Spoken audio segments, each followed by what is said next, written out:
Eu sou Alexandre Brandão, para quem não me conhece, e sou cirurgião ginecológico lá no Instituto de Endometriose, na Maternidade Brasília.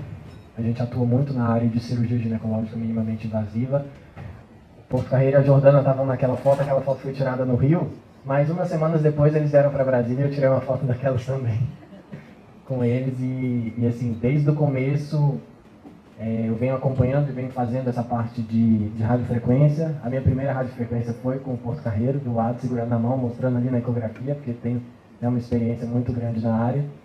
E vou falar um pouquinho hoje sobre a minha experiência com a ablação com radiofrequência.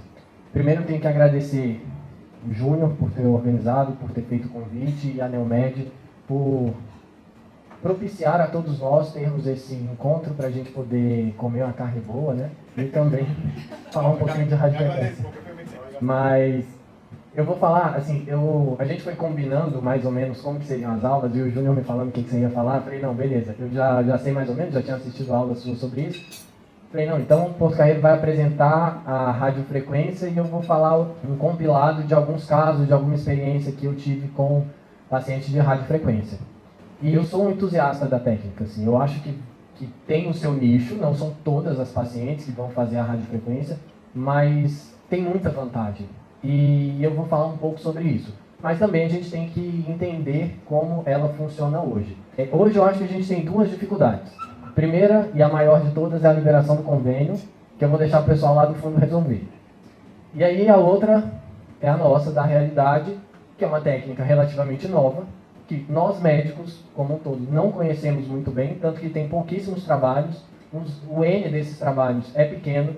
Quando a gente vai ver situações mais pontuais, tipo adenomiose, tipo via de parto, o N é pequeno. E isso para quem faz, para quem conhece, mas tem aquelas pessoas que realmente não conhecem e acabam não indicando a cirurgia. E as pacientes conhecem menos ainda. A gente já fez algumas aulas, algumas palestras sobre isso, até fazer uma brincadeira com vocês sobre isso também. Eu acho que o ponto principal a gente vai ter que entender quais seriam aquelas pacientes para fazer a radiofrequência e os miomas para fazer a radiofrequência. Porque se a gente indicar bem o procedimento, é um procedimento fantástico. Mas se ele for mal indicado, não vai dar certo. E isso vale para todas as técnicas, não somente a radiofrequência. E aí, como pouquíssimas pessoas conhecem a radiofrequência, principalmente os pacientes, mas muitos dos ginecologistas também, eu até falo o seguinte, e isso aconteceu real na última vez que eu falei sobre radiofrequência. Daqui 2 semanas, vai chegar lá no consultório algumas pacientes falando assim, doutor, eu tenho mioma, meu ginecologista me encaminhou para fazer a cirurgia de radiofrequência, e às vezes vão falar até que é a cirurgia de laser com você. E esses ginecologistas geralmente vão ser aquelas pessoas que estão estudando, atualizando, que são vocês que estão aqui. E o que eu falo, que eu estava até falando com o Júnior, é o seguinte, daqui 2 semanas essas pessoas vão chegar, essas pacientes vão chegar, e daqui 1 mês, 2 meses, a gente vai operar essas pacientes. E aí vocês encaminham a paciente, mas vão lá, vão acompanhar a cirurgia, vão ver como que é na prática com a gente, e vão ver que é factível, que é possível ser feito, e vão acompanhar essa paciente no pós-operatório e vão ver que a resposta é muito boa. Só que isso vai ser daqui 1 mês.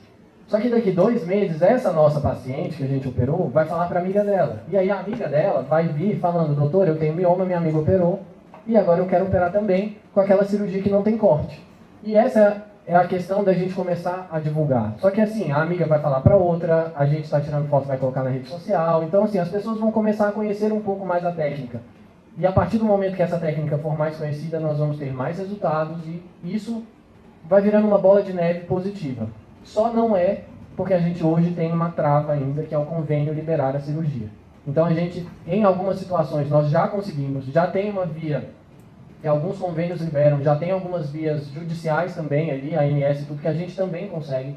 Então eu acho que é começar a fazer ainda mais para a técnica ganhar mais espaço e a gente começar a ter mais resultados e divulgar ainda mais para as pacientes, porque o ganho é imenso para quem pode fazer. E aí eu entro na questão de quando indicar a radiofrequência. E aí eu coloquei separado assim, mioma e paciente.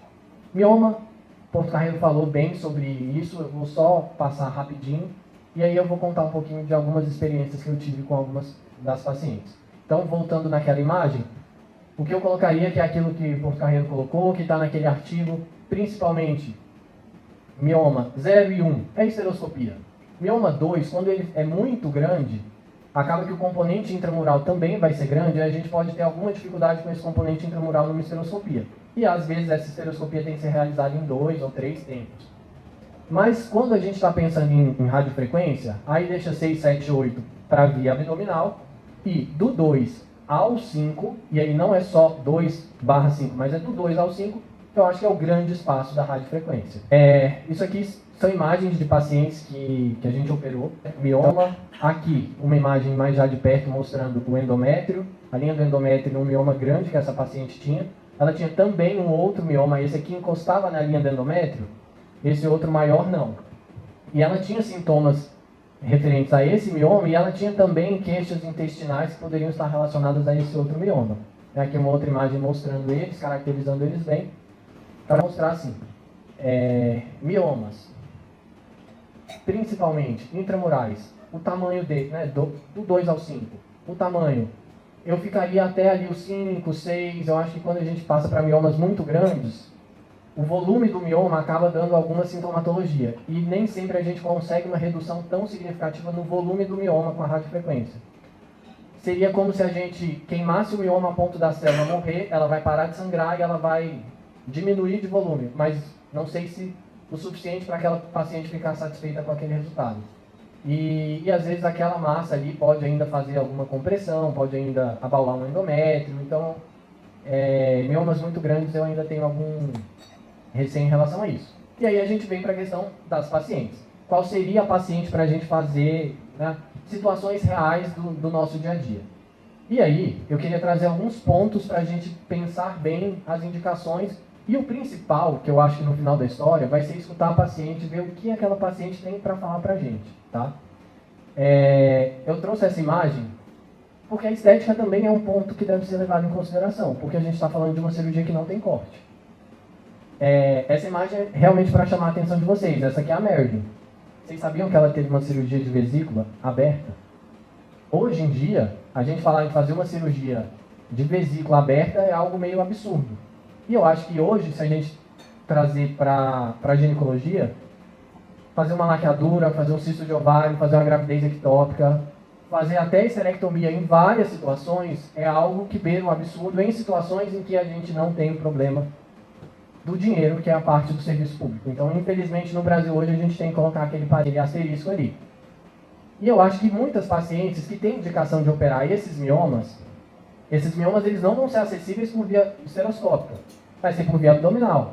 Elas podem virar e falar assim, eu não quero fazer uma cirurgia para ficar com corte. Ah, mas o corte é pequenininho. Tá, tudo bem, mas eu não quero. E ela tem o direito dela de não querer. E a gente tem também a obrigação de mostrar para aquela paciente que existe essa possibilidade de fazer a cirurgia com uma taxa de sucesso muito grande, com uma possibilidade de regressão dos sintomas muito grandes, e não vai ter corte abdominal nenhum. Então eu acho que esse é um ponto também que deve ser levado em consideração. E aí vem um outro ponto, que Porto Carreiro começou a falar sobre as mulheres e o trabalho e as cirurgiãs fantásticas que tem aqui, que, né, tem toda essa rotina de trabalho. Eu tenho uma paciente que entrou totalmente aqui nessa história. Eu coloquei aqui um grupo como atleta também, porque atleta é aquela pessoa que não quer parar de fazer aquela atividade física dela por um período prolongado. E eu vou falar melhor sobre a atleta porque a paciente, ela é atleta. Mas tem aquela workaholic, entre aspas, também, porque também é aquela paciente que tem a jornada longa, que tem a dupla jornada, a tripla jornada, que trabalha muito em casa, é a mãe, é a empresária, é a dona de casa, é a cirurgiã que passa a visita às 5 da manhã, que vai para a aula de spinning, que depois vai operar, que vai dar palestra e tudo mais. Então, assim, não para. Entra aqui também. E a gente está falando de uma cirurgia que a paciente fica 2, 3 dias no máximo de atestado, que vai para casa no mesmo dia. Em substituição a uma outra que ela ficaria 15 a 30 dias afastada. E isso daqui, essa história aqui é real, de uma paciente, que eu acompanho ela até hoje, porque a gente tem a corrida em comum.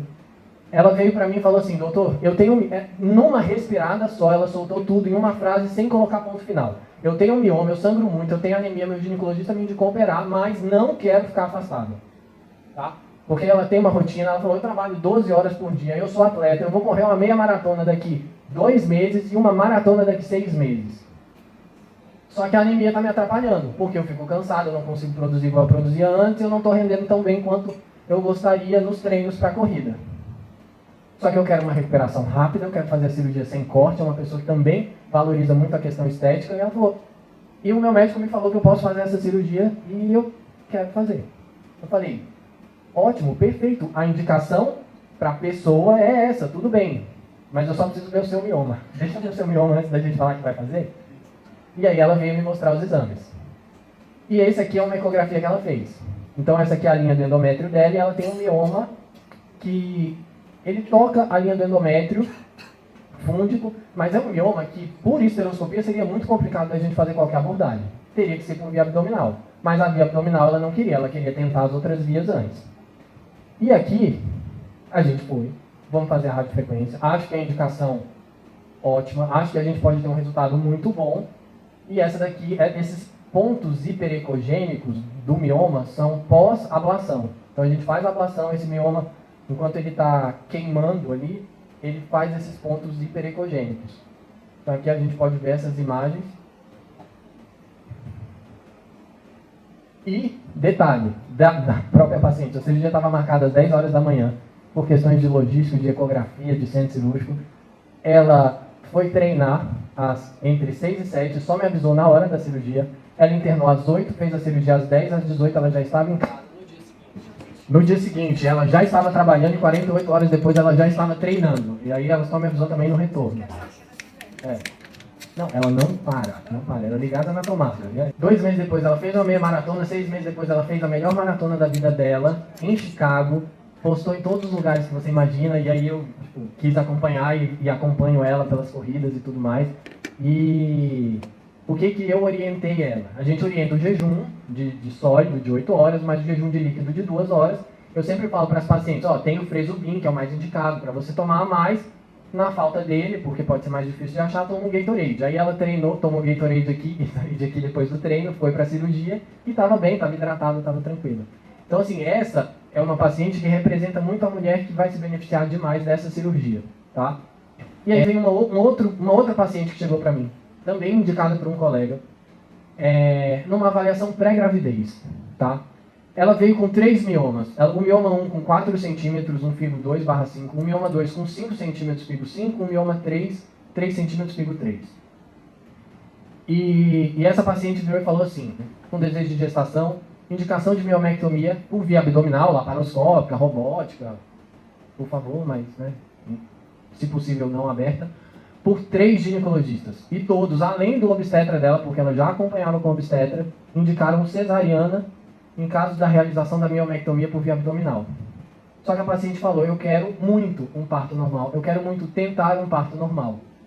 Só que realmente tem uma indicação de cesariana se a gente fizer essas 3 incisões. E pelas posições dos miomas, seriam 3 incisões grandes para retirar em pontos diferentes desses miomas. E ela queria tentar o parto normal. E o obstetra dela ouviu ela e encaminhou para mim para a gente avaliar a possibilidade de fazer a radiofrequência. E eu falei que sim, podemos tentar. Só que a gente tem poucos dados na literatura sobre isso. Eu até peguei uma série de casos publicada recente agora na JMIG com pacientes que foram para radiofrequência com infertilidade, com desejo reprodutivo, que no pós-operatório tentaram engravidar. Então a gente sai de um N de quase 1000 pacientes para 30, que realmente conseguiram engravidar. Dessas 30 pacientes, 26 tiveram uma gestação com parto a termo. Desses 26 partos, 13 foram vaginais, 13 por cesariana. Sem nenhuma grande complicação no pós-parto, sem relato de rotura uterina, sem nenhum desfecho maior para alguma complicação mais séria. Teve um caso de hemorragia, mas sem grandes complicações. E 4 casos de aborto espontâneo, 3 no primeiro trimestre e 2 no segundo trimestre. Então é uma paciente que a gente também, eu acho que vale ser ouvida, a gente deve ouvir sempre a história das nossas pacientes. Além dela, eu colocaria aqui também evitar uma abordagem abdominal, uma cirurgia maior. Porto Carreiro falou isso também. E aí eu trago um exemplo de uma paciente na perimenopausa.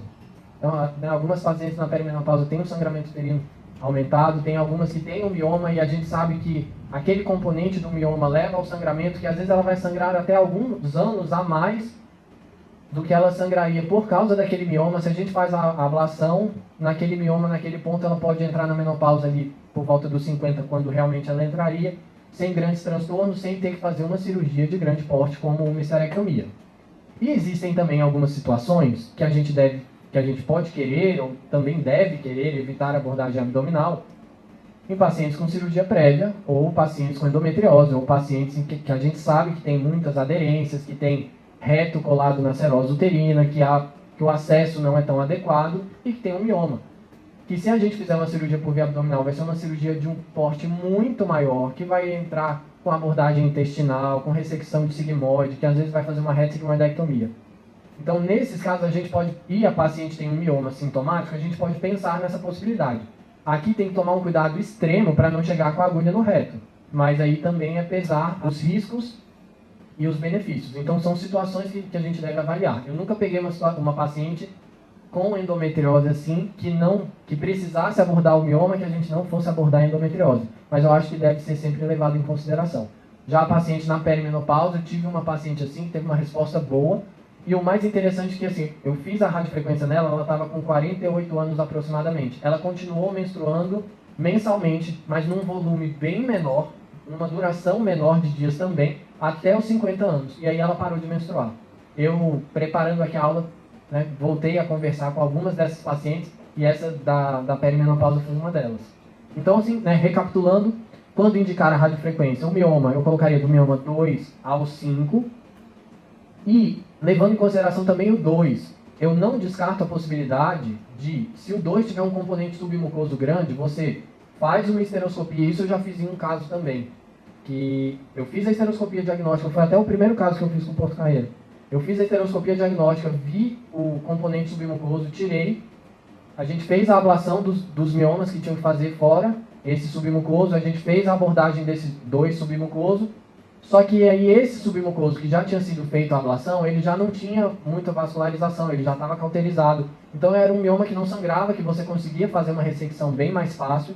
Eventualmente, por ser um 2 com um componente, ele era grande, com um componente intramural grande, né, também, você às vezes não consegue retirar ele inteiro. E aí acaba que esse pedaço de mioma ele pode ser expulso ali pelo útero para dentro da cavidade uterina, igual o Porto Carreiro falou.